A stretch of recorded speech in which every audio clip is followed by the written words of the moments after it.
안녕하십니까. 그게 어디입니까? 두 개 중에 알딸딸한 게 어디예요? 5개가 다 알딸딸한 게 문제지.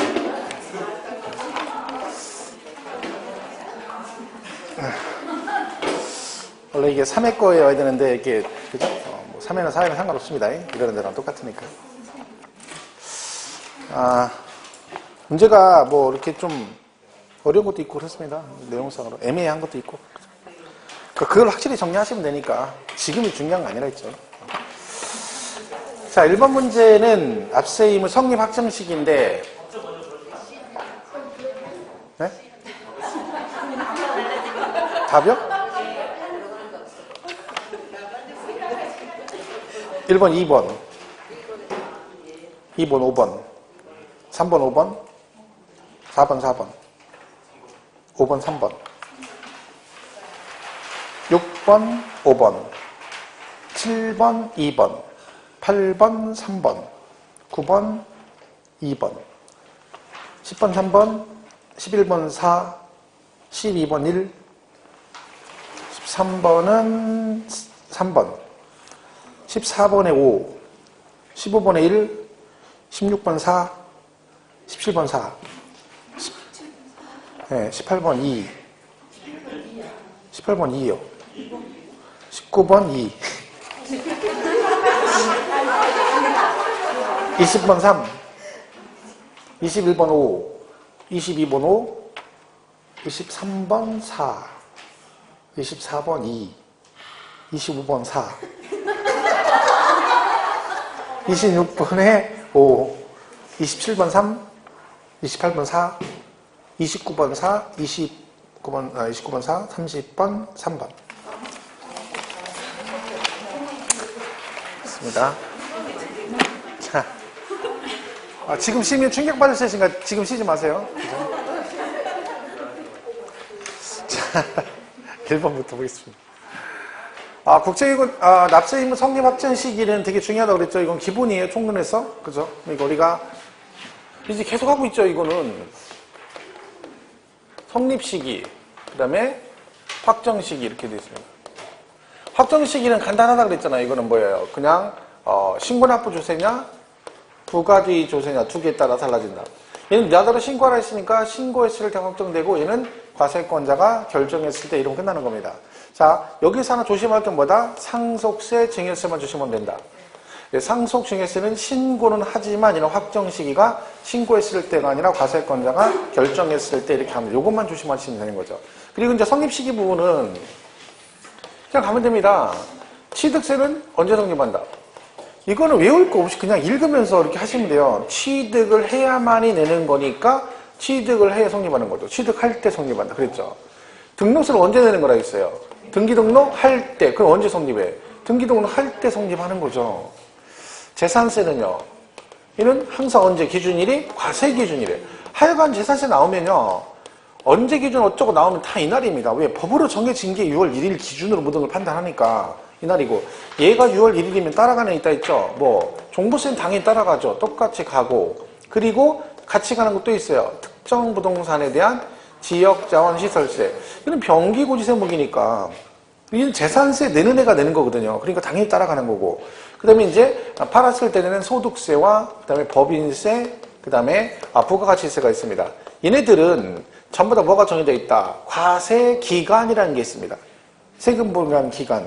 요거는 1년 단위로 가서 1월 1일부터 12월 31일 이렇게 돼 있고, 법인세는 정관으로 정하도록 돼 있고, 부가가치세는 6개월씩 냅니다. 6개월에. 그죠? 1년에 2번씩 내죠. 그죠? 그러면 어쨌든 얘네들은 기간이 정해져 있다는 얘기는 그 정해진 기간 안에 발생한 소득을 한꺼번에 몰아서 끝날 때 다 내겠다는 얘기죠. 그래서 얘는 뭐다? 과세 기간이 종료할 때. 그죠? 이때 성립한다. 이렇게 되는 거고. 상속세는 항상 돌아가신 날이죠. 상속세는 돌아가신 날. 상속 개실. 그리고 증여세는 주시님이 살아계시기 때문에 내 손에 들어와야 된다. 그래서 지혜로 그 재산을 취득했을 때 이렇게 합니다. 그리고 인지세는 문서 작성할 때, 과세문서 작성할 때 납세 의무가 성립과 동시에 확정된다. 이런 게 있고요. 부가세 있죠. 농특세하고 지방교육세. 얘네들은 부가세잖아요. 그러니까 부가세라는 의미는 뭐예요? 얘는 자체적으로 과세를 못한다는 얘기다. 그래서 본세에 따라가잖아요. 그러니까 당연히 납세 의무 성립 시기도 과표가 되는 세목 성립할 때 동시에 같이 성립이 된다. 그러시면 됩니다. 그다음에 가산세도 얘가 신고납부 안 했을 때 붙는 거잖아요. 그죠? 그러니까 이 가산할 국세 지방세 성립할 때 같이 성립이 된다. 이렇게 돼 있고, 하나 더 하면 수시부가 하는 조세는 수시부가 사유가 발생하는 때 이렇게 갑니다. 그래서 이 성립 시기는 이런 식으로 보시면 되고, 그 다음에 확정 시기 할 때는 상속 증여세만 좀 조심을 하시면 된다. 그죠? 뭐 나온 김에 소멸사유도 한번 해보면, 소멸사유는 뭐다? 돈 내면 되고, 그리고 퉁치는 거 있다 했죠? 충당, 그리고 부가를 뭐한다? 철회 취소. 취소가 법률행위가 무효되는 거라 했죠. 법률행위가 무효가 되니까 이 자체가 없던 게 되기 때문에 얘가 소멸사유고 철회는 아니고, 그리고 제척기간 만료 이렇게 되어 있습니다. 그죠? 제척기간의 만료다 그랬고, 소멸시의 완성 이렇게 해서 5가지가 소멸시의 완성에서 소멸사유 되는데, 그죠? 제척기간은 기억하시라 했죠.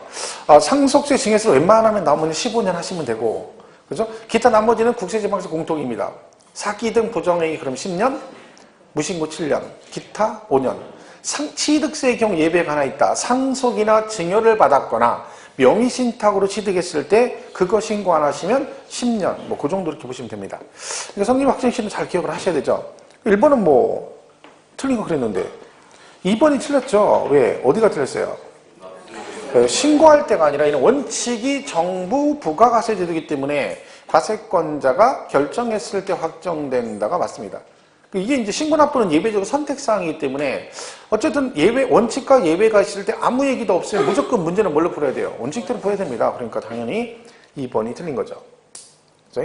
나머지 맞죠? 상속세 조심해야 됩니다. 거기 보시면 뭐라고 돼 있어? 상속 개시할 때 성립하고 과세권자가 결정했을 때 그래야 됩니다. 그래서 상속 증여는 확정 시기 때는 걔네만 조심하면 된다. 그죠? 나머지는 뭐 같은 얘기죠. 보시면 되고. 그 다음에 이번에 이제 가산세, 가산금 얘기인데요. 우리가 신고납부를 안 하면 뭐가 나와요? 가산세가 나오고, 보통 징수에서 고지서 낸데 안 내면 가산금을 냅니다. 그래서 얘는 신고납부 안 했을 때 붙는 가산세 2개 있죠. 신고와 납부 불성실 가산세가 있다 그랬죠? 신고는 무신고 얼마? 20, 과소 10, 부정 40, 납부 1일 만분의 3 이렇게 돼 있고요. 납부는 1일 만분의 3인데 이때 지방세는 한도 있다 그랬죠? 얼마? 100분의 70으로 한도를 한다. 뭐 이런 것들입니다.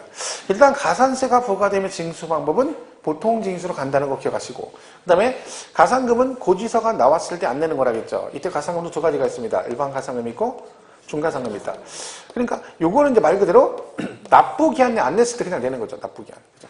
그러니까 이 가산금 얘기나 가산세는 뭐 계산하고 그런 건 나오진 않고요. 용어를 설명하는 건 여러 번 나왔습니다. 총론에서. 지금 하는 얘기들이죠. 그러니까 일반 가산금은 기한 내 안 내면 붙는 거 몇 프로? 3% 뭐 이런 거 내는 거죠.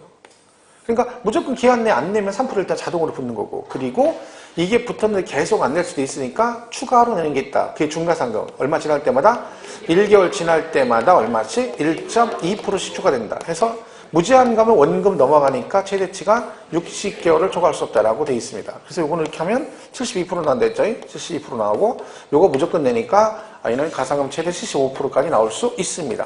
해서 이 납부불성실 가산세 한도가 100분의 75로 결정된 거다. 같이 맞춰간다 보시면 됩니다.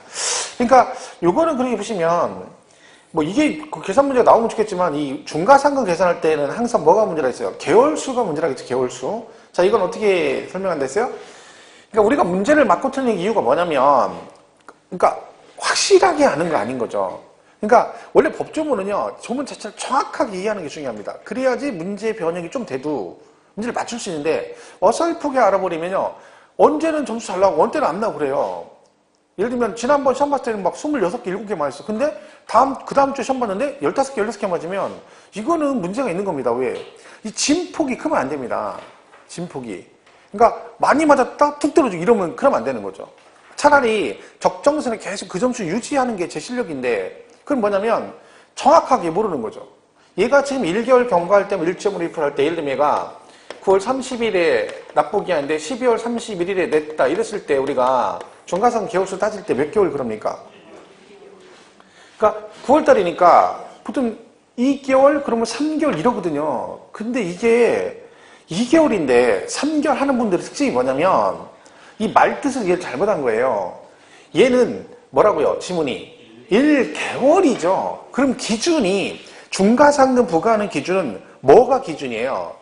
몇 월 달이냐? 그 개월이 기준인 거지 몇 월 며칠이 기준 아니죠. 1일 기준이 아니란 말이에요. 한 달이 기준인 거죠. 그러니까 여기서는 12월 31일은 이건 의미가 없는 거예요. 왜? 이게 중요한 게 아니라는 거죠. 뭐라고요? 1개월. 그 달이 지날 때마다. 그러니까 그 달이 지나야 되는 거야. 지나면 그 지난 거에 대해서 다음 달에 1.2%가 추가되는 거죠. 그러니까 그 달이 지나지 않으면 중가상금 부과를 안 합니다. 그러니까 1개월이 경과할 때마다니까 10월달 경과된 거 1.2%, 11월달 경과됐으니까 그거에 1.2% 붙었죠. 3개월은 될 수가 없어. 왜? 12월에 돈을 냈으니까 12월은 경과가 안 됐잖아요. 그러니까 3개월 나올 수가 없는 거야. 근데 대부분은 3개월 하신 분은 31일에 꽂히는 거예요. 그래가지고 얘가 12월달 거의 다 지났으니까 이런 개념이 아니거든요. 그러니까 처음부터 이게 기포인트인데 여기다가 쳐맞으니까 계속 3개월 이러는 거지. 그러니까 자꾸 이게 헷갈릴 이유가 하나도 없는 거예요. 근데 유난히 그런 사람이 있다는 거지. 그러니까 모든 내용이 다 그렇습니다. 그러니까 지금 내가 뭔가 애매하게 한다는 얘기는 정확한 개념이 안 썼다는 얘기가, 그죠? 그걸 우리가 잘 정리를 하시면 돼요. 중과상금 또 뭐가 있다? 일정 기간, 금액 미만이면 적용하지 않는다 해서 국세는 100만 원 미만, 지방세는 30만 원 미만이면 적용하지 않는다. 이렇게 되어 있습니다. 얘가 미만이라는 얘기는 결론은 100만 원 그리고 30만 원부터는 중가상금 적용한다는 얘기고, 그러니까 이상부터 적용한다는 얘기가 되는 거죠. 그러니까 100만 원, 30만 원부터는 중가상금을 적용한다. 뭐 이게 시험에 나오면 보통 재산세액이 많이 나오죠. 그죠? 중가상금 판단할 때 재산세 고지서에 병기고지세목이나 부가세 같이 나가죠. 이때 이거 판단을 더 어떻게 한다? 이 토탈 금액으로 하는 게 아니라 각각 세목별로 판단한다. 뭐 이런 얘기들이 언급이 됩니다. 자, 그게 용어인데, 그럼 2번 보시면 옳은 거 그랬는데, 1번에 가산세가 나왔죠. 일단 우리가 가산세 문제 풀 때 용어 정의가 나오면 항상 마지막에 가산금은 포함하지 아니한다라는 용어가 따라 나옵니다. 이게 그건 좀 봐셔야 돼요. 그냥 가산금 포함한다. 그랬죠? 신고는 한번 그 틀린 거고. 2번에 왜 틀렸어요? 30만 원이니까 중가상금 내야죠. 미만일 때 안 내니까. 3번에 틀렸어요. 이건 뭐 0.1을 만분의 3이니까 0.03이고요. 4번은 75%. 두 개 합한, 중가상금만 하면 72%까지인데 두 개 합한 거니까 그랬고, 5번이 정답이죠. 가상금이란 납부기한까지 납부하지 아니었을 때 고지세계 가산을 징수하는 금액, 이걸 우리가 일반 가상금은 납부기한, 이게 3%고 기한 경과 후 일정 기한까지 납부하지 않으면 그 금액에 다시 가산하는 금액, 이걸 뭐라고 한다? 중가상금 그러겠죠.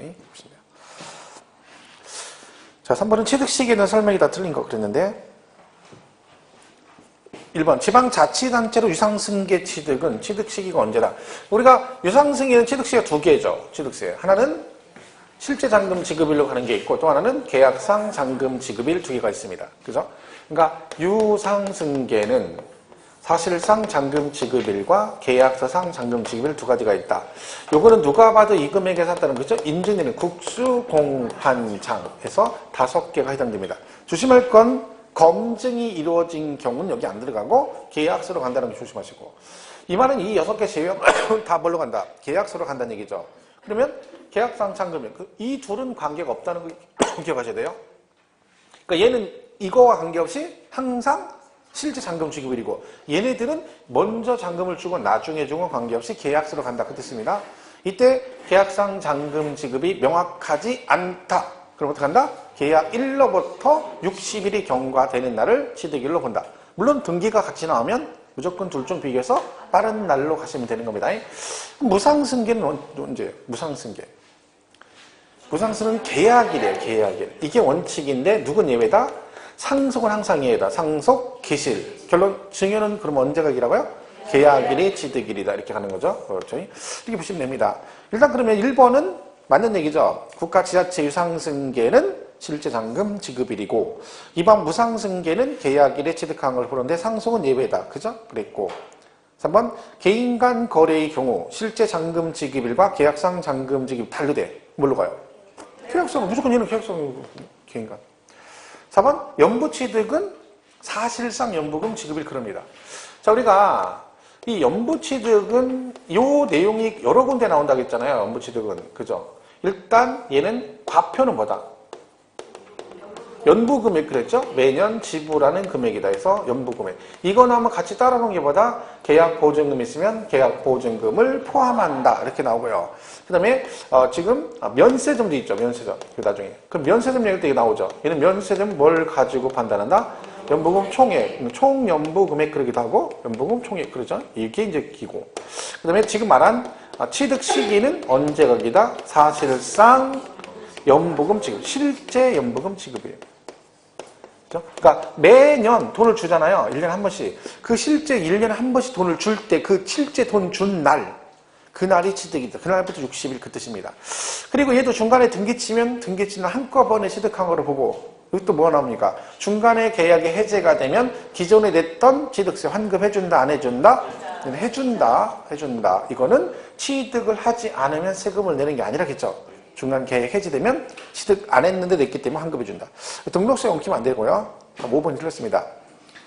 정비법 그러면 소유권 이전 고시일 다음 날이 아니라 다음 날과 사실상 사용일 중 빠른 날 그래야 되는 거죠. 그렇죠? 틀린 거죠. 그래서 5번이 틀렸다. 중 빠른 날 알아야 된다. 3번은 과표에 관한 얘기입니다. 틀린 것. 일단 1번은 우리가 일괄취득이란 말이 있습니다. 일괄취득이라는 뜻은 뭐예요? 한꺼번에 취득을 해서 그 토지 건물의 가액이 구분이 안 돼 있을 때를 말합니다. 그러니까 우리가 보통 이렇게 상가 같은 게 대표적인데 이런 걸 이렇게 취득하게 되면 원래는요 건축물 그리고 토지 가격을 구분해서 신고를 해야 되는데 보통 매매할 때 그냥 턴키로 10억 이런 식으로 매매를 한다는 얘기죠. 그죠?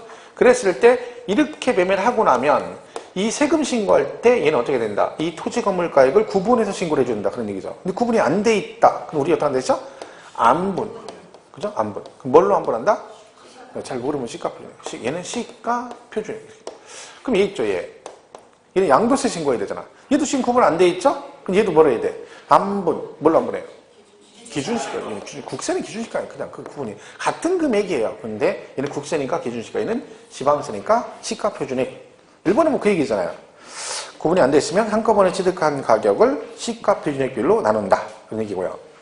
그다음에 2번은 여러분 경매를 받으시잖아요. 그럼 낙찰 가격이 과표죠. 그죠? 사실상 취득 가액이니까. 근데 조건에 뭐가 돼 있다는 거야? 이 물건의 낙찰자는 이 해당 부동산에 관련된 채무 3천만 원이 연관되어 있는데 낙찰자는 뭐해라? 이 채무 3천을 낙찰자가 뭐해라? 부담하는 조건부 경매다 그런 뜻입니다. 그래서 여러분이 경매를 받았는데 이걸 5천에 낙찰을 받았다 그런 얘기를 했죠. 그럼 5천 낙찰을 받으면 여러분 취득 가액은 얼마가 된다? 8천이 된다는 얘기지. 왜? 이게 조건부니까 이것도 부담을 해야 됩니다. 그래야 이걸 취득할 수 있다는 얘기죠. 그럼 결론적으로 취득가액은 이걸 포함해서 얼마? 8천이 된다는 얘기죠. 그러니까 거기에 지금 민사집행법령 경매 국세징수법상 공매처분의 경우 그 취득가액은 경락 또는 낙찰가액이 된다. 다만 경락 조건상 경락자가 경락대금 외에 제3의 채무를 부담하기로 하였다면 경락대금의 그 3의 채무 금액을 뭐한다? 포함한다. 그죠? 이렇게 돼 있고. 3번 법인과의 거래 시 시가표준액에 관계없이 사실상 취득가액을 과세 표준으로 한다. 우리가 이제 과표는 취득세는 원칙이 뭐라겠어요? 신고가액이고 이렇게 돼 있죠? 예외가 시가표준액이 있고 그리고 특례로 뭐가 있냐면 사실상 취득가액이 있습니다. 사실상 취득가액 이렇게 돼 있어요. 그럼요, 사실 이렇게 따지면 얘는 원칙이 얘는 예외이고 얘가 특례거든, 특례. 자, 우리 말했죠? 특례. 그 원칙과 특례 중, 그러니까 민법하고 민특법하고 어느 게 우선이라 있어? 특별법 우선이 일반법이 특별법 우선이죠. 얘가 특례니까 얘가 우선이야. 이게 무슨 얘기냐면 여기에 해당되는 국수공판장, 그죠? 그리고 신고서 제출 검증 이 6개는 이거하고 상관없이 무조건 얘 먼저 간다는 얘기죠. 그럼 얘는 뭐야? 이 6개는 무조건 뭘로 간다? 이걸로 간다는 얘기예요. 실제 취득한 금액으로 가겠다. 이 말은 요걸 뺀 나머지는 다 얘하고 원칙대로 이걸로 가겠다는 얘기죠. 자, 그럼 여기 예외 하나 있다 했죠. 그게 뭐다? 그 신고 가액이 시가표준액 적으면 뭘로 간다? 시가표준액. 그럼 항상 이 말은 이런 뜻이에요. 이 6개 해당이 안 되는 애들은 이걸로 보란 얘기는 결국 항상 누구랑 비교를 하란 얘기야. 그쵸? 얘랑 비교해서 둘 중 큰 금액으로 가라. 그런 의미입니다. 그러면 얘는 그런 거 상관없이 무조건 이 금액으로 가라. 그런 의미가 되는 거죠. 문제 그렇게 풀면 되는 거예요. 그럼 여기서 이제 공정증서 이런 게 나온단 말이죠. 예를 들면 공정증서상 입증되는 이런 게 나와요. 그럼 일단 공정증서가 나오면 얘들 일단 뭘 따져봐야 돼? 여기 이걸로 취급하느냐 이걸로 보느냐 그걸 판단해야 되는 거죠. 일단 걔는 뭐에 들어가요? 뭘로 봐?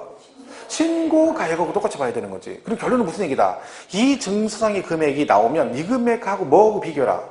시가 표준의 그 비교 둘 중 큰 거로 가라 그런 얘기죠. 문제 그렇게 나오는 거죠.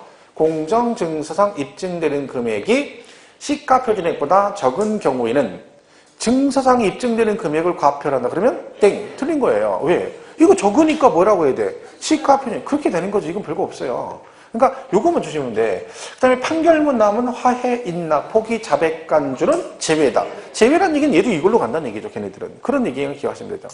그럼 이 국은 무슨 국이라고 했어요? 국가인데 국가 지자체 조합인데 걔가 어쨌다는 거야? 그쵸. 국유지를 산 거예요. 내가 국가를 산 거죠. 국가로부터 취득을 한 걸 말합니다. 그러니까 우리가 근데 문제 볼 때 국가에 제출된 계약서에서 이렇게 나오면 그 국가는 여기 해당되는 게 아닙니다. 왜? 국가가 그걸 샀다는 게 아니라 국가에 제출된 계약서에서 뭐가 어쩌고저쩌고 이렇게 되면 걔는 여기 해당이 안 되니까 얘하고 똑같이 봐야 되는 거야. 근데 국가만 나왔다면 무조건 이거 다 그러시면 안 되는 거지. 그러니까 결국 그것도 틀린 이유가 그냥 국가만 외운 거죠. 이것만 외운 거죠. 이게 뭔 뜻인지 모르고. 딸랑 얘만 제목을 외우면 안 되잖아요. 그죠? 자, 이게 기본 개념이다 보시면 돼요. 일단 그러면 3번은 법인이니까 보다 사실상 취득하이고 4번이 틀렸죠? 왜? 신축, 재축은 증가된 금액이 아니라 얘는 신재축에 소유된 전체 가액이 과표가 됩니다. 신축은 증가된 금액이 될 수가 없죠. 왜? 새로 지었는데 무슨 신축, 건축비겠죠. 건축비 진짜 그냥. 5번은 법원에서 작성한 화해조서, 인락조서로 취득하여. 자, 화해조서, 인락조서니까 얘는 뭐하고 똑같다는 얘기예요? 그쵸? 신고가액과 똑같다는 얘기니까 그게 시가표준액에 미달된데 그럼 뭐라고 하면 된다? 시가표준액 그럼 되잖아요. 근데 맞는 얘기잖아. 그 다음에 4번이 틀린 거죠. 원래 지문은 이렇게 나오죠. 얘는 건축물 건축 개수 등은 증가한 금액을 과표를 해놓고 건축 가로치고 신축과 재축은 제외. 보통 이렇게 나오죠. 제외라는 얘기는 말 그대로 증가된 금액이 아니다. 그런 의미가 되는 거죠. 답은 4번이 틀렸다. 그래서 5번은 이거는 사실 제가 이걸 왜 냈냐면 그러니까 이걸 세부적인 내용까지 공부할 필요가 없다는 얘기를 하는 겁니다. 왜냐면 문제가 이런 식으로 나오면 이걸 웬만치 공부해서 못 맞춘다 그랬죠. 맞출 수가 없습니다. 그러니까 중과세 파트는 어설프게 갈 필요가 없어요. 그냥 먹고 기억을 했어. 중과세 나오면. 그죠? 다섯 개가 있다. 그죠? 그건 꼭 기억하시라 했죠. 뭐 있다 했어? 사치성 재산. 이게 뭐라고요? 별골 5선조. 별장, 골프장, 고급 오락장, 고급 선박, 고급 주택 이렇게 돼 있다. 얘는 중과세 어떻게 한다? 표준세율에다가 어떻게 한다고요? 중과 기준세율. 이거의 몇 배? 100분의 400. 그죠? 4배 한다. 그런 얘기입니다. 이렇게 해서 2개 더해서 중과세 하겠다. 이런 뜻입니다. 이거 기억하시면 되고. 그 다음에 과밀 나온다 했죠? 과밀억제권역의 공장 신증서. 이게 나오고. 또 과밀의 나오죠. 과밀억제권역의 법인. 법인의 본전과 주사무소 이렇게 나와요. 본전, 주사무소. 제목 정도 기억하시면 주사무소, 사업용 부동산 취득 이렇게 돼 있고. 나머지 2개가 대도시라고 있잖아요. 대도시 공장 신증서. 대도시 공장 신증서 그리고 대도시 이렇게 돼 있죠. 법인. 대도시로 법인을 설립하거나 지점분사무소를 설치하거나 대도시 밖에서 안으로 법인을 전입을 하게 되면 이에 따른 부동산 취득하면 이런 얘기거든요. 그럼 이거는 지금 보시면 1, 2, 3번은 원래 취득세 있던 거고 4번, 5번은 원래 등록세 있던 것이 통폐합 때문에 넘어온 겁니다. 그래서 말씀드렸죠. 1번하고 2, 3번. 2, 3번은 둘 다 과밀이니까 얘네 색이 똑같거든요. 근데 1번하고 2하고 차이점 딱 하나밖에 없다겠죠? 뭐 요것만 차이가 있다니까. 얘만 100분의 200이라니까요. 왜? 얘가 원래 취득세가 5배 중과세, 얘가 3배 중과세 그렇게 돼 있던 애들이에요. 그러니까 얘가 더 높죠. 원래도. 그러니까 얘는 4배에서 중과세하고 얘는 2배만 하라 그런 뜻이에요. 그래서 표준세율의 중과 기준세율의 100분의 200을 삽한다 이렇게 가는 거죠. 이 2개는 등록세 있던 것들이니까 그죠? 중과세가 둘이 똑같죠. 얘는 뭐라 그랬어요? 표준세율의 얼마? 100분의 300을 하고 그죠? 여기서 중과 기준세율의 100분의 200을 뺀다 이렇게 간다 뺀다 이렇게 그래서 이렇게 되는 거죠. 그러니까 여기까지는 가야 된다는 거죠 내용. 그죠? 이렇게 해서 5개가 있는데 3개로 묶어서 세율은 이렇게 돼 있다. 근데 어설프게 이제 여기서 과밀억제, 권역의 유치지역, 산업단지, 공업지역은 중과산하고 여기 도시형 공장 중과산하고 신설 500 이상이고 증설은 20%는 330 초과 막 이렇게 가버리면 그러면 얘만 하면 안 되고 여기 다 해야 돼요. 그 예외 규정까지 싹 다 해야지 하는 거지. 어설프게 가다 말면 애매한 거죠. 물론 중간에 문제 풀다가 뭐 도시형 공장 중과산 이런 것들이 그냥 개별적으로 그냥 보다 보면 또 알게 되는 것들이 있죠. 그건 할 수 없는데 일부러 이 세부적인 내용을 일부러 외울 건 없다는 거죠. 왜? 지금 그 5번 지문이 공장 신증설 얘기잖아요. 그죠?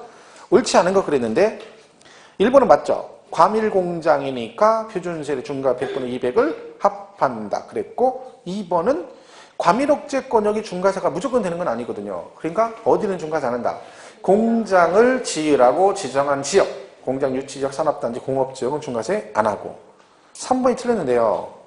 연면적 500 이상인데 이게 왜 틀렸냐면 업종에 관계없이 틀렸어요. 이때 공장은 도시형 공장은 중과세를 안 해요.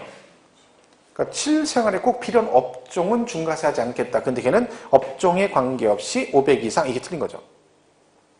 그러니까 최소 500 이상, 연면적 500 이상 됐을 때만 중과세 한다. 신설 추진 그런 거잖아요. 그러니까 이런 걸 뭐 굳이 열 필요 없는 거죠. 4번은요. 공장에 공유된 토지 건축물, 차량, 기계, 장비가 중과세 대상이며 그러니까 얘는 중과세를 뭘 한다?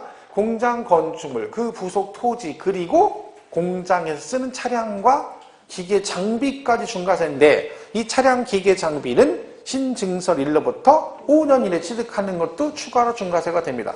왜냐면 얘네들이 공장에 한 차가 100대 정도 필요해요.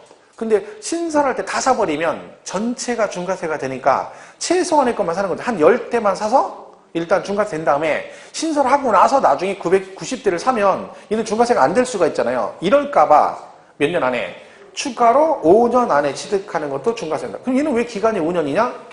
제척기간. 제가 말했죠. 지방세는 기본이 제척기간은 기타는 다 5년이에요. 사기 등 10년, 무신고 7년, 나머지 다 5년. 그러니까 우리 나오면 전부 다 5년 이내, 5년 이내, 5년 이렇게 나온 이유가 제척기간이 있기 때문에 더 이상 과세를 못 하도록 돼 있잖아요. 그러니까 얘도 5년 안에 5년 이내 이렇게 되는 거야. 그죠? 뭐 이런 것들인데 그렇게 보시면 되고. 그 다음에 5번은 공장. 이전은, 여기서 보면요. 중과세 제외 규정이 있어요. 예외 규정. 그 공장 이전을 해. 이전. 그러면 원래 과밀억제 권역이 공장이 있었는데 이걸 폐쇄하고 이쪽으로 옮기면 전체 내용을 때는 숫자가 늘어난 건 아니죠. 있는 거 폐쇄하고 옮겼으니까 중과세가 안 된다는 얘기야. 근데 예외가 있다는 거지. 어디로 가면 안 돼? 서울시 밖에서 안으로 가면 안 돼요. 왜? 진짜 복잡한 데가 서울이라는 얘기지. 그러니까 글리 들어오면 중과세를 하겠다. 뭐 이런 얘기들입니다. 내용상으로. 그래서 여기서 좀 더 가면 더 복잡해지는 거잖아요. 그러니까 개념상으로 그렇다 보시면 되고 일단 답은 3번인데 중요한 건 뭐다? 이 5개에서 세율이 어떻게 되고 종류가 뭐가 있는지는 무조건 얘는 기억하셔야 됩니다. 아무리 몰라도. 네? 그럼 6번 문제는 얘는 과표만 알면 문제를 풀 수 있어요. 그죠? 과세 표준이 얼마냐 그런 얘기죠. 자, 법인의 과표가 얼마예요, 거기? 얼마가 과세 표준이에요? 1억에 취득했죠? 신고를 1억에 했어. 근데 공시가가 2억이에요. 그럼 시가 표준은 2억인데 신고가액이 1억이에요. 그럼 과표가 얼마예요? 1억이죠. 네. 법인은 사실상 취득하액으로 하니까. 그럼 개인은 얼마예요? 걔도 1억이에요. 왜? 공매로 취득이 돼. 공매. 그럼 국수 공이니까 얘도 사실상 취득하액이 되는 거. 둘 다 1억이 되는 거예요. 과표가. 그걸 물어보는 거죠. 그러니까 과표를 내가 정확히 아느냐 그런 거죠. 그럼 둘 다 1억이에요. 그러면 4% 더하면 4% 곱하면 되니까 400이죠. 400. 정답은 5번입니다. 이거는 뭐 문제 계산하는 게 아니라 과세 표준을 계산하는 거죠. 어떻게 구하느냐 그게 궁금하죠. 기본 개념이란 거죠. 자, 7번은 세율이 나오죠. 자, 우리가 그럼 지금 중과세 했는데 얘가 표준세율이 있죠. 취득세. 자, 이거는 뭐 먼저 기억해라. 가감 조정할 수 있다. 얼마 범위에서? 100분의 50 범위에서 가감 조정할 수 있다. 이건 기본이고. 그리고 또 뭐? 동일한 과세 물건에 둘 이상 세율 적용되면, 동시에 적용되면 높은 세율, 낮은 세율? 높은 세율이 기본이죠. 하고 세율을 외워야 됩니다. 이거는. 매매. 일반 매매 얼마나 했어요? 매매 1000분의 40, 농지 매매 1000분의 30, 농지 상속 받으면 2.3%, 그 농지 상속 아닌 건, 농지 아닌 건 2.8%, 증여받으면 3.5%, 비영리 사업자 2.8%, 원시 취득은 1000분의 28, 2.8%. 각종 분할 1000분의 23. 그리고 뭐 기억하시겠어요? 주택을 뭘 하면? 유상승계, 즉 매매 등으로 취득하게 되면 세율이 어떻게 된다? 6억 이하는 1%, 6억 초과 9억 이하 2%, 9억 초과 3%. 조심할 건 주택을 매매 등 유상승계만 해당된다. 그래서 6억 이하 주택을 상속받았다 그러면 6억 이하 주택을 상속받으면 2.8%. 그죠? 6억 이하 주택을 증여받으면 3.5%. 6억 이하 주택을 신축하면 2.8%입니다. 그러니까 매매 등만 되는 거야. 그러니까 말했죠. 부동산 경기 활성화를 하기 위해서 세율을 낮춰준 거예요. 거래를 많이 하라는 얘기지. 내가 세금 낮춰줄 테니까. 그럼 주택을 매매를 많이 해야지 거래가 많이 되는 거지 상속 증여한다고 되는 건 아니라는 거죠. 그래서 얘만 세율을 낮춘 게 아니라 했죠. 왜? 얘만 낮춰버리면 얘가 뭐를 해버려? 양도세 때문에 안 팔면 아무리 사고 싶어도 못 산다. 그래서 뭐 또 양도세도 세율을 낮췄죠. 그래서 양도세 배울 때 주택 입주권은 1년 미만이면 원래 50인데 얘는 40%. 1년 넘어가면 6에서 38% 이렇게 같이 개정이 된 거고요. 그리고 이번에 신설된 거 주택을 신축이나 증축한 이후에 이 토지를 나중에 추가로 취득하게 되면 작년까지는 이걸 나중에 취득해도 주택 유상취득세를 적용해줬는데 올해부터는 뭐다? 주택 유상거래 취득세를 적용하지 않는다. 일반 매매로 보겠다. 그죠? 그리고 이제 세율에서 면적 증가란 말 나오면 원시 취득으로 본다. 그 정도 기억하시면 되고요. 나온 김에 세율이 특례도 있죠. 특례. 그죠? 특례는 두 개가 있으니까 표준세율에서 1000분의 20을 뺀다. 이게 있고. 그죠? 하나는 뭐 있어요? 중과 기준세. 이렇게 있죠. 2%. 여기에 뭐가 있다? 간주 취득이 있다. 뭐 이 정도로 우리가 기본적으로 알고 가야 된다. 7번은 정답이 취득 높은 수에 낮은 수에 있죠. 기억. 상속 농지 2.3%. 지목 변경으로 가액 증가 2%. 간주 취득이잖아.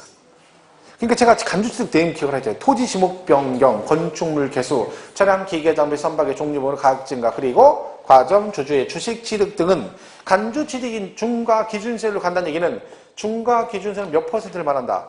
2%를 말한다. 2%. 그죠? 네. 이것은 건축물 증축의 면적 증가는 2.8%. 이걸 증여인데 개인이니까 농지 상관없는 거죠? 3.5%. 매매력 과수원.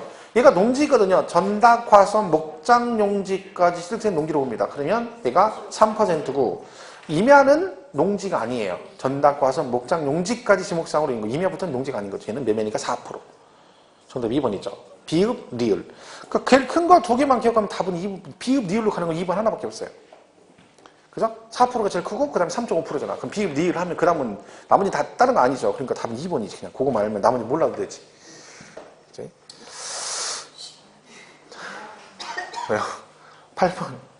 참, 등록세 납세 의무 설명에다 틀린 거. 등록세는 무조건 누가 납세 의무자면 명의를 받는 등기 명의자가 납세 의무자. 권자.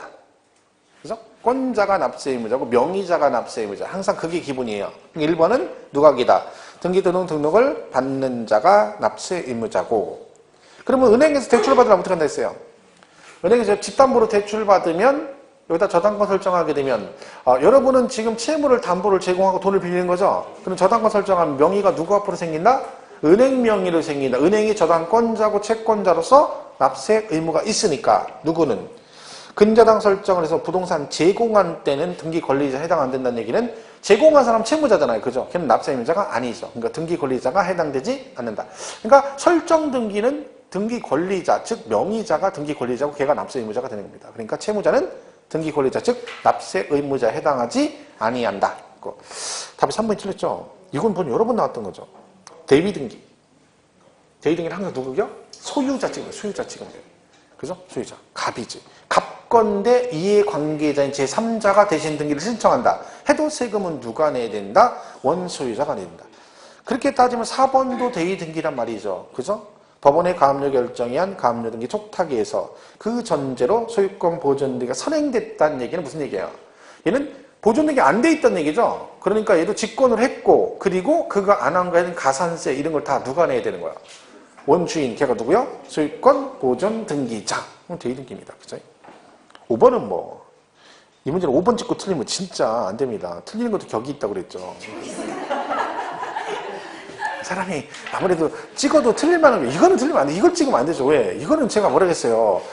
등록세 중요한 특징이 3개는 꼭 기억하라. 그 중에 하나가 있잖아요. 환급할 수 없다. 그리고 6,000원 미만이면 6,000원. 그리고 또 하나가 뭐예요? 신고하지 않고 납부하면 신고하고 납부한 거로 봐 신고불성실 가산세 100분의 50을 경감한다. 그거죠.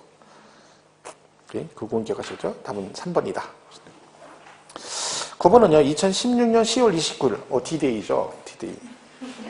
갑은 제 문장 을로부터 취득록세 설명을 써냈다. 을이 설명한 내용이 가장 잘못된 것은 1번 취득세는 법이 정한 일정한 자산의 취득에 대해서 과세하는 바. 여기서 취득이란 원시승계 또는 유상무상을 불문한 일체의 취득을 말한다. 그죠? 유상무상 그 다음에 뭐 원시 간주 전부 다 취득으로 보겠다. 그런 얘기고.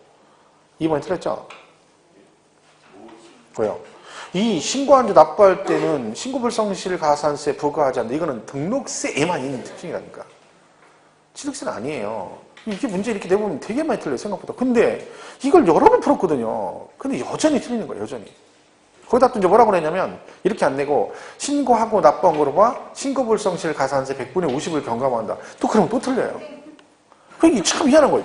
계속 틀린 거 똑같은 걸 계속 틀려요. 그런 추세면 시험 보러 가서도 또 틀리게 되는 겁니다. 왜 계속 반복되는 지문을 계속 틀리는 거죠, 그러니까. 그게 문제인 거예요, 그게. 그죠? 그러니까 그런 건 안 틀리는, 계속 본지문 나오는데 계속 틀리고 있죠. 그죠? 2번이 틀렸고, 3번은 등록세의 경우 사실상 권리자라 하더라도 뭘 받지 않으면 등기 등록하면 납세의무가 없습니다. 왜? 등록세는 무조건 뭐만 따져? 누구 앞으로 등기할 거냐? 형식만 갖추면 된다. 4번 유상거래를 원인으로 취득하는 주택인데 9억이래. 세율 얼마예요? 9억이니까 2%. 6억 이하 1%. 6억 초과 9억 이하 2%인 9억이니 9억 이하니까 얼마? 2%. 5번은 뭐 둘 다 신고 안 하면 신고불성. 신고기는 신고한 무신고 얘기하는 거죠. 얼마? 20%. 보통 징수. 하여튼 가산세 붙은 뭐? 보통 징수. 기억하셔야 됩니다. 답은 2번이죠. 10번은 뭐 이런 거는 일부러 외우지 마세요. 그냥 문제 얘기는 했는데 채권 금액을 과표하는 걸 오른 것은 가압류. 임차권 설정은 굳이 얘기하자면 월 임대차 금액 그러고요. 월세. 그리고 전세권은 전세 금액이고 말소 동기는 건수로 가죠. 건수. 그죠? 재산권은 부동산 가액 그렇습니다. 대표적으로 꼭 기억한다면 건수. 하지 말고 해서 말소 등기가 대표적인 건수로 가고 걔 때문에 얘가 종량세라 하고 걔는 건당 6,000원 이렇게 돼 있습니다. 그죠? 10번에 3번이다. 여기 보시고. 요거는 뭐 크게 틀렸다 해서 뭐 실망할 필요 없습니다. 11번은 지방세 중과세에 대한 다음 설명도 틀린 것. 1번 별골 5선주 사실성 계산이죠.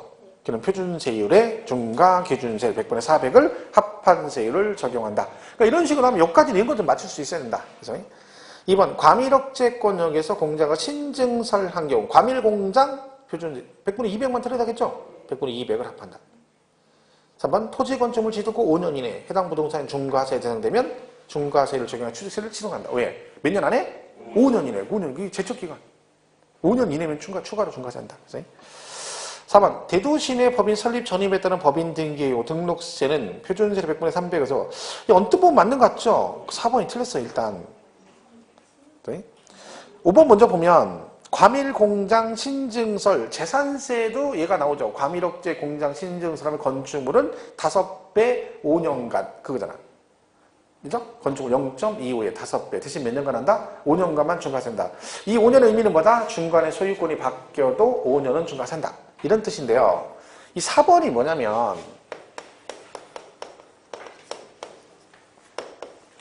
이게 이렇게 돼 있어요.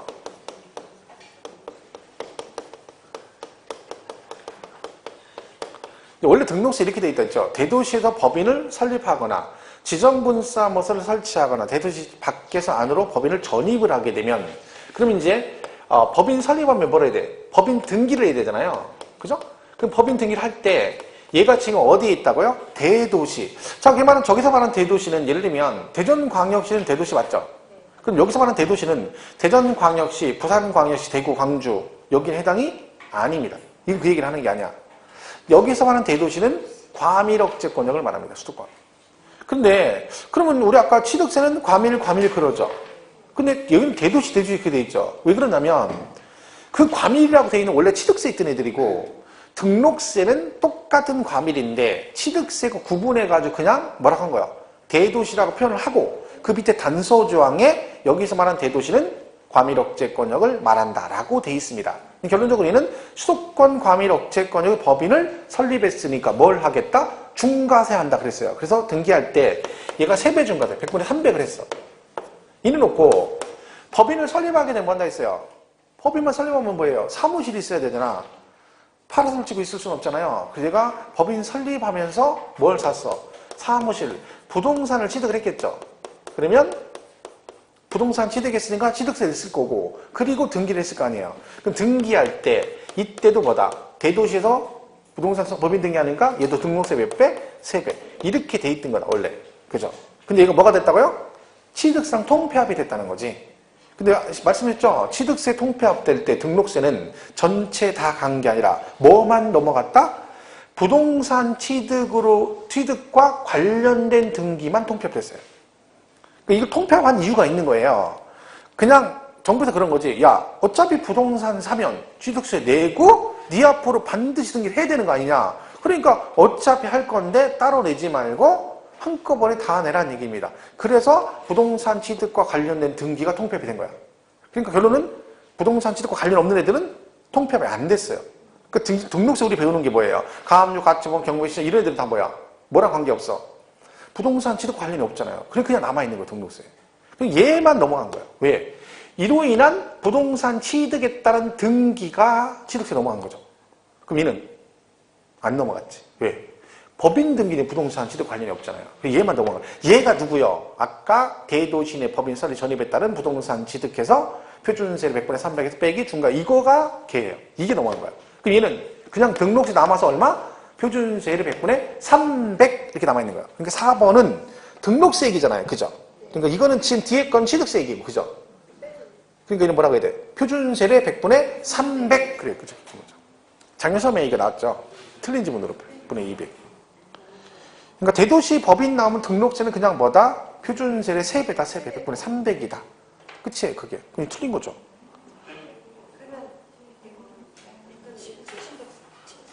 얘는 지금 밑에 거는 취득세 얘기고 법인 등기 등록세 물어보는 거니까 그냥 표준세 100분의 300이 맞다니까요.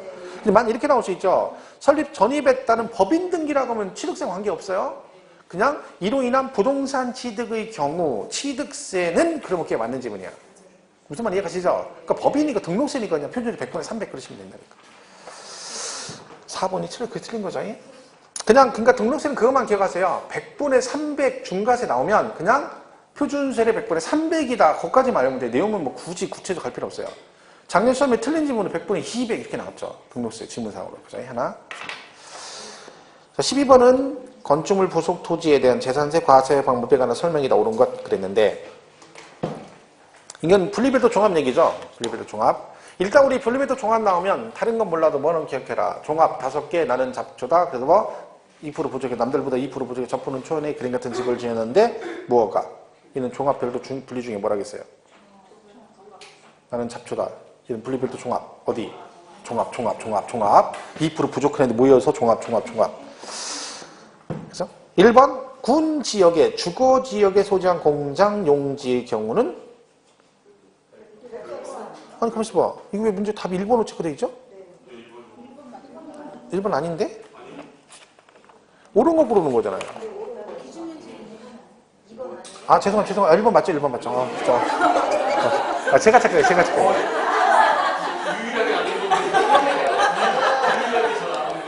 그렇죠. 제가 착각했어요. 얘 어디 쓰면 돼? 군지.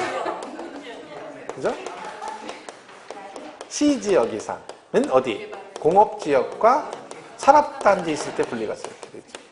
그러니까 군지역은 용도지역 상관없이 무조건 분리과세고 여기는 이제 시지역 이상에서는 주거지역 등에 있으면 이렇게 가면 얘는 어디 간다? 얘는 별도로 갑니다. 그러니까 얘는 원래 종합으로 가야 되는데 생경공장이니까 별도로 가는데 군지역은 무조건 용도 불문하고 분리과세 있잖아요. 답 1번 맞죠? 2번에 틀렸어요. 2% 미달하는 건축물 부속 토지 중 건축물 바닥 면적에 해당하는 노체는 별도입니다. 그죠? 이렇게 돼 있다 했잖아요. 이렇게 있을 때 이 건축물 바닥 면적을 제외한 토지가 종합이거든요. 그럼 이 말은 이만큼은 부속 토지 인정한다는 뜻이니까 건물 부속 토지는 다 별도 합산이죠. 그러니까 그건 좀 조심히 지문 잘 보셔야 돼요. 2%만 보고 종합 그러시면 안 된다. 3번 시지역, 상업지역의 공장 건축물 부속 도주 공장 용지래요. 근데 이게 어디 있대요? 자, 여기 지금 보면 공장 용지가 공업지역, 주거지역 등이 있다는 얘기잖아요. 그럼 뭘로 간다? 별도. 4번은 자동차 운전하관 용토지 별도입니다. 얘가 시험에 다 잘 나온 지문이에요. 그러니까 자동차 운전하관 용토지는 뭐냐면 얘가 나대지죠. 근데 원래는 종합이에요. 나대지가 대표는 종합인데 얘는 영업용으로 놀리지 않고 활용을 하잖아. 코스 그래놓고. 그러니까 너는 세금 부담을 좀 덜어주겠다. 그래서 별도 합산이에요. 그럼 얘는 잘 나온 지문이죠. 대표적으로. 5번은 뭐 무허관. 무허관, 종합이지. 그걸 뭐. 그러니까 나는 잡초다 이거라도 꼭 기억하시라니까.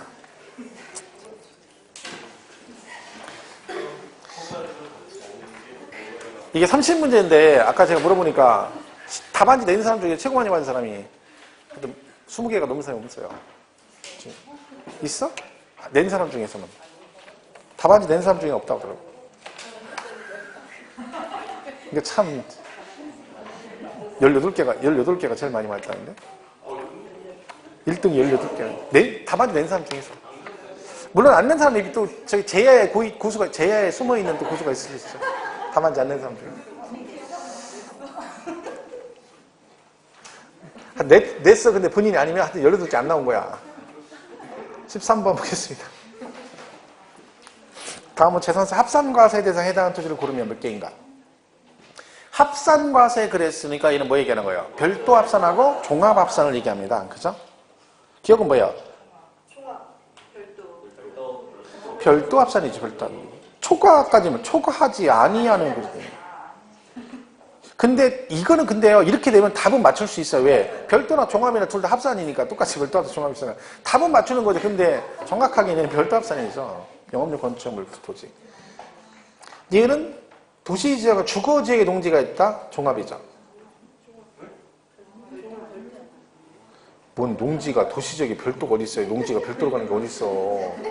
도시지역 안의 농지는 원래 도시지역은 용도지역이 개발 목적이기 때문에 얘는 뭐다? 생산성인 토지 경작을 못하기 때문에 전부 다 종합을 해야 되는데 예외적으로 녹지지역과 개발 제한 구역 안에 있을 때만 분리과세가 됩니다. 그러니까 녹지지역이 아닌 나머지 지역은 뭐다? 다 종합. 원래는요 분리별도 아닌 건 자동으로 종합으로 가는 거예요 다. 근데 예외가 몇 개 있는 것 뿐이죠. 아까 공장용지, 주거지역 등은 생계형 공장이니까 종합 안 하고 예외로 별도고 나머지 기분이 다 종합으로 가는 거죠. 그러니까 얘도 분리과세 아니면 다 어디로 가야 돼? 종합으로 가야 돼. 그럼 주거지역의 농지는 종합합산. 디귿. 회원적 골프장용 토지. 오골개는 비싸다. 검정닭 비싸다. 고급 오락장 골프장용 토지는 고율 분리과세죠. 4% 분리과세. 리을은 목장용지가 시골에 있대. 도시적 밖이나 시골에 있으면 분리과세고. 미음이 얘는 종합이죠. 무조건 초과니까 종합이고. 여객 자동차 터미 물류 터미 대표적인 0.2% 저율 분리과세입니다. 얘네들 시험에 다 자주 나온 얘기들이에요. 여객 자동차 터미널 이런 것들. 여기다 추가하는 염전 이런 것들이죠. 염전도 0.2% 저율. 얘도 0.2% 저율 분리과세. 합산 대상 토지 고르면 몇 개인가? 3개. 그죠? 이렇게 보시면 돼요. 그럼 14번은 재산세 관련 내용이라 틀린 것. 자, 일단 1번은 겸용주택 나왔네요. 한 동이냐, 한 구냐 그랬죠? 자, 한 동 그럼 뭐다? 면적에 관계없이 주거 부분만 주택으로 보는데 한 구는 뭐다? 주거용으로 쓰는 게 100분의 50 이상이면 전체를 주택으로 본다. 그럼 주거용이 100분의 50이 안 넘어가면 50이 안 된다. 그러면 어떻게 봐요? 그 따로따로 보는 거 따로따로 그죠? 50% 이상일 때만 전체 주택 그죠? 1번 한동 그랬으니까 뭐래요? 면적에 관계없이 주거용에 사용되고 있는 부분만 주택으로 본다. 맞고 그죠? 2번은요. 토지분 재산세 세율은 종합합산과 별도는 합산해서 주관하기 이렇게 돼 있죠. 우리가 세율 보시면 이거 얘기했었죠. 재산세는 과세 방법이 물건별 과세다. 그랬어요. 그죠? 물건별. 이게 무슨 얘기야? 그 부동산 하나하나에 각각에 대해서 세율을 곱해 수익을 산출한다는 뜻이죠. 근데 예외가 있다. 뭐 합산하는 거 2개 있다 있죠. 그게 뭐다? 지금 말씀드린 별도와 종합합산 이 2개만 합산합니다.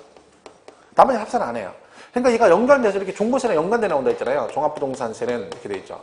그러면 이 중에서 이 토지 별도 종합하고 또 뭐 주택 요 세 개가 뭐가 돼요? 종부세 과세 대상이에요. 그래서 종합부동산세는 무조건 뭐다?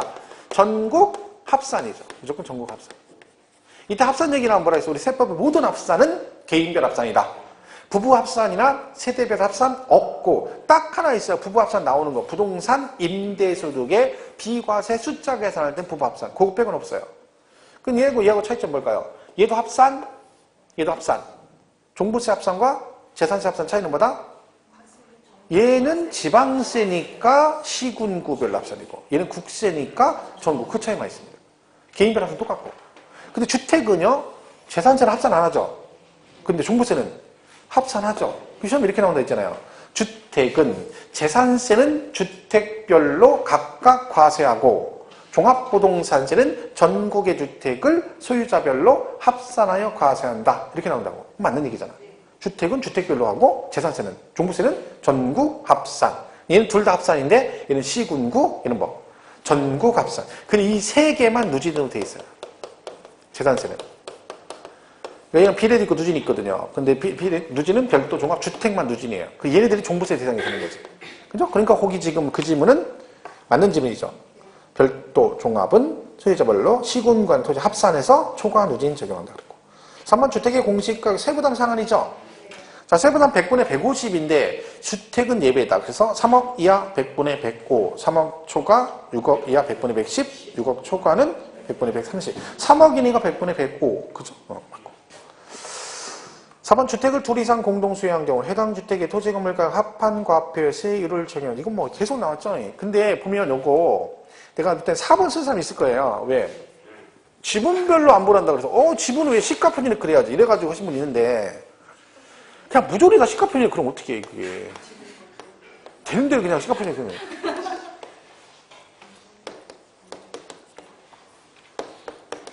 이렇게 돼 있는 거죠. 자, 주택을요 토지 건물 수가 다를 때도 있고 아니면 이거를 공동 수유하는 경우가 있다는 거죠. 자, 그럼 어쨌든 세금 어떻게 한다? 이러나 저러나 요 두 개 합한 과표에 세율을 곱해서 세액을 산출하죠. 이 나온 세금을 명의가 다르면 어떻게 한다? 시가 표준액으로 안 보는 거 맞죠? 얘는 시가 표준 안 보면 안 되죠. 우리 공유재산일 때 재산세 납세 의무자가 누구야? 이렇게 돼 있어요. 지분권자라고. 이게 뭔 뜻이야? 6대 4다. 그러면 어떻게 내는 거예요? 지분에 따라 내는 거죠. 지분에 따라. 딱 공유인데 어떻게 시가표는 안 보는 애? 공동 지분에 따라 되는 거지. 지분이 중요하니까 얘가 뭐라고 나와요? 지분 표시가 없으면 뭐 한 거로 본다?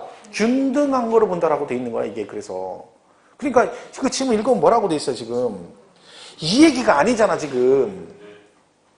이 얘기하는 거 아니야. 지금 공유하고 있대잖아. 그럼 계산해서 어떻게 안분을 뭘로 해야 돼? 아, 지금 지분이나 안분 해야지. 무슨 시가표준이 그러면 안 되죠. 그냥 무조건 이거 나오면 이것만 나오는 거야. 그러니까 여러분은 그걸 하니까 이런 건 신경 안 쓴다니까 그냥 대충 비슷하게 나오면 그냥 안분하면 시니까 이렇게 가니까 그게 문제를 그러니까 이런 게 확실히 틀린 거죠 이거는. 이런 문제는 정확하게 틀려요. 왜? 애널이 없어요. 무조건 이게 틀렸다고 하니까 이건 빠지복도 못해 무조건 틀리는 거야. 아니까 답을 확실하는 거야. 4번이 틀렸다. 그러니까 확실히 하니까 확실하게 틀리는 거죠. 이것처럼. 가능성도 없어. 혹시나 하고 이런 것도 없어. 무조건 틀려 이거는. 조심해야 됩니다, 그거. 그러니까 이런 게 우리가 좀 조심해야 될 부분이죠. 5번이, 법인, 하여튼 이거 절대 틀리면 안 돼요. 재산세 과표할 때마다 나와, 이거. 그럼 뭐야? 법인 장부 그런 거 없다니까. 그냥 무조건 시가 표준 얘기라니까, 무조건. 그건 국수공판장은 취득록세 얘기라니까, 취득록세. 그리고 법인 장부 나오걸랑 좀 생각 좀 하고 보세요. 그냥 얘가 문제가 취득세인지 재산세 신경도 안 쓰고 그냥 법인만 나오면 그냥 국수공 이렇게 하지 말고 재산세에서 법인 얘기가 나오면 대본에 얘는 뭐다? 시가 표준을 가야 된다. 취득록세가 뭐다? 사실상 취득하여. 몇 번 얘기했잖아요. 걔네들은 샀기 때문에 취득한 금액이 있으니까 법인 장부를 입증하면 그 금액으로 가준다는 얘기인데 재산세는 보유세인데 거래 금액이 어디 있어요? 그러니까 신고를 하지. 그게 없는 거지. 그러니까 누가 과세권자가 뭘 가지고 시가 표준액으로 그런다니까. 그러니까 재산세 과표는 뭐 기억하셨어요? 원칙 시가표준액 예외 토건주가 나오면 공정시장가입비를 나와야 되고 개인 법인 다 뭘로 간다? 시가표준액이다. 이건 아니까. 그죠? 답이 5번이죠. 그 15번까지 풀고 쉬겠습니다. 다음 재산 세율에 대한 설명을 틀린 것. 답 1번이죠. 그러니까 법인단체는 원칙이 종합이에요. 종합. 0.2에서 0.5%. 근데 예외가 있는 거지. 뭐 농업법인소 이렇게 해서 걔는 분리과세가 있는데 그냥 법인단체 그런 뭐다? 누진 0.2에서 0.5% 종합합산. 종합합산. 이 세율은 이거 기억하시라 했죠. 토지 말고 뭐 건축물하고 주택은 기억해 주라. 그죠? 건축물 주택. 건축물은 뭐라 했어요? 일반 건축물은 얼마다? 0.25. 그죠? 근데 시지역 이상에 어디 있다고요? 주거지역 등의 공장이 있다. 아까 주거지역 공장이 있으면 그 공장 용지는 별도 합산 같죠? 그러면 그 공장 건축물은 주거지역이 오면 안 되니까 왔으니까 이거의 2배에서 얼마? 0.5%. 키포인트가 이거예요. 주거지역이 오면 안 된다. 그리고 과밀 억제권역이죠. 과밀 공장 신증설. 이는 아까 나왔었죠? 앞전에 5배 몇 년간? 5년간. 얘도 5년간이잖아요. 제척기간 5년. 5년간 중과세. 5년 지나면 중과세 안 해. 이때 5년의 개념은 중간에 소유권이 바뀌어도 5년은 중과세 한다. 그리고 오굴계. 얘는 사치성 계산이에요. 고급 오락장, 골프장용 토지도 4%, 건축물도 4%. 그리고 주택은 무조건 기억해야 돼요. 0.1에서 누진 0.4%. 이거는 뭐 자동으로 기억해라? 고급 주택 중과세 없다. 이건 뭐 누누이 얘기했죠. 이건 여러 번 나왔죠. 시험에. 그죠? 그리고 별장. 별장은 제일 4%인데 별장은 그냥 이렇게 이해하시면 돼요. 모든 기준의 주택하고 똑같다. 세율만 다르다. 세율만. 낚기가 없고 다 똑같아요. 세율만 달라. 사치성이나 몇 프로? 4%. 이것만 달라요. 그리고 지금 1번은 누진이죠. 0.25 종합합산이고 고급주택은 맞죠? 네. 주택 누진세율이죠. 주택이 중과세 없고 3번 시지역에 주거지역 공장 건축 주거지역이 있으니까 얼마? 2배? 0.5%. 오굴계니까 4%. 5번 일반 영업용 건축물 부속 토지 별도 합산 0.2, 0.4 정답 1번입니다. 그치? 근데 사실 토지보다는 일단 제가 말씀드린 건축물 주택 꼭 기억하시고요. 특히 고급주택 중과세 없다는 얘기는 반드시 기억을 하셔야 됩니다. 시험 여러 번 나왔으니까. 그럼 참고로 재산세 세율 제일 높은 게 뭘까요? 고급 선박이 5%입니다. 그죠? 자, 여기까지 하고 16번부터 시작하겠습니다.